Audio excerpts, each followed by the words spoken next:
माझा लेक म्हणाला, मम्मा हॉटेलसारखी आपल्याला शिरा बनवणार. मग काय घेतलं की पटकन शिऱ्याचं सगळं सामान. कढई घेतली, मस्तपैकी गॅसवर ठेवली, खालून जाळ लावला आणि कढई तापवली. त्याच्यामध्ये 2 चम्मच घी टाकलं. वरून अंदाजानेच रवा टाकला, कारण फक्त बापलेकच खाणार होते. आपल्याला ह्या गऱ्यापासून आणि गोड पदार्थापासून सध्या तरी सुट्टी आहे. गरा खमंग भाजल्यानंतर इतकं मस्तपैकी वास येतात, तर मग वासानेच आपलं पोट भरून घेतलं. मस्तपैकी गरा नाही का तांबूस होईपर्यंत छान चमच्याने हलत राहायचं. माझा कढई जरशी पात्र आहे, त्याच्यामुळे कंटिन्यू मी त्याला हलतच राहते. तुम्ही तुमच्या कढईवर डिपेंड करते की ते हात दुखून घ्यायचा. ते गरा मस्तपैकी तांबूस भाजल्यानंतर मग तो प्लेटमध्ये काढून घेतला. आता पुढे तुम्हाला व्हिडिओमध्ये कळणंच माझ्याकडून एक चूक झाली होती, तर चूक जर कळाली असेल तर पटपट कमेंट करून मला सांगून द्या. गरा काढून घेतला आणि त्याच्यामध्ये गरम करण्यासाठी पाणी टाकून दिलं 1 ग्लास, कारण मला गरा काय जास्त पातळ करायचा नव्हता, तसं मिडियमच ठेवणं होतं, चमच्याने खाईन असा.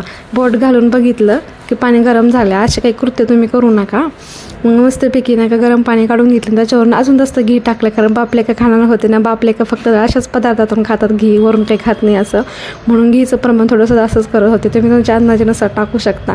वरतून मस्तपैकी लाल बुंद भाजलेला गरा वरून टाकून दिला आणि त्याच्यासोबतच घाईघाईने व्हिडिओच्या नादामध्ये 2 मूठ साखर पण टाकून दिली. आता ही होती माझी खरी चूक. तुम्हाला कळायचं असेल, ज्या बायका सुगरण आहेत ना त्यांना, कारण रव्यामध्ये असं आपण जर साखर टाकली ना तर रवा लगेच असा गाठी पकडतो, म्हणून थोडीशी भीतीच वाटत होती. म्हणलं आता चुकलं काय माहिती. आता एवढा व्हिडिओ बनलाच होता, पण ज्यावेळेस फेटून बघितलं त्यावेळेस कळालं की असं काही झालं नाही, आपला प्लॅन सक्सेस आहे. ते मस्तपैकी पाणीवरून टाकलं ना तर गरा लगे पटकन सोक करून घेतो पाणी. त्याच्यामुळे पाण्याचं प्रमाण योग्यच असायला हवं. इकडं गरा माझं बनत होता. गऱ्याला मस्तपैकी झाकून ठेवलं, म्हणजे थोडंसं वाफळून घ्यावं म्हणलं. अजून 2-3 मुठावरून साखर टाकली, कारण काही टेन्शन नव्हतं, मी काही खाणार नव्हते आणि गोड खाणार आहेत ते दोन्ही माणसं, त्याच्यामुळे त्यांना गोड चालतंच.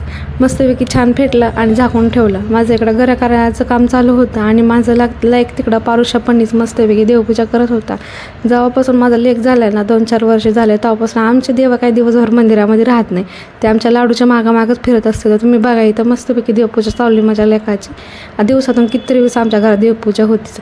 मस्तपैकी शिऱ्यामध्ये ना कलर टाकला खायचा. आता काही लोक जर कमेंट करते चांगला नसतो, पण तसं काही नाही, एका दिवस खायला काय प्रॉब्लेम होत नाही. माझ्या लेकरा हॉटेलसारखे शिरा पाहिजे होता, त्याच्यामुळे मी त्याच्यामध्ये कलर टाकला. तुमची इच्छा, तुम्हाला जर आवडत असेल तर टाका, नसेल आवडत तर टाकू नका.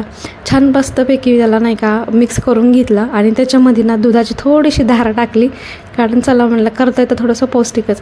इथं माझा शिरा रेडी झाला होता. बापले कसं ते ताट रेडी केलं आणि जेवायला दिलं. बाय बाय मैत्रिणी.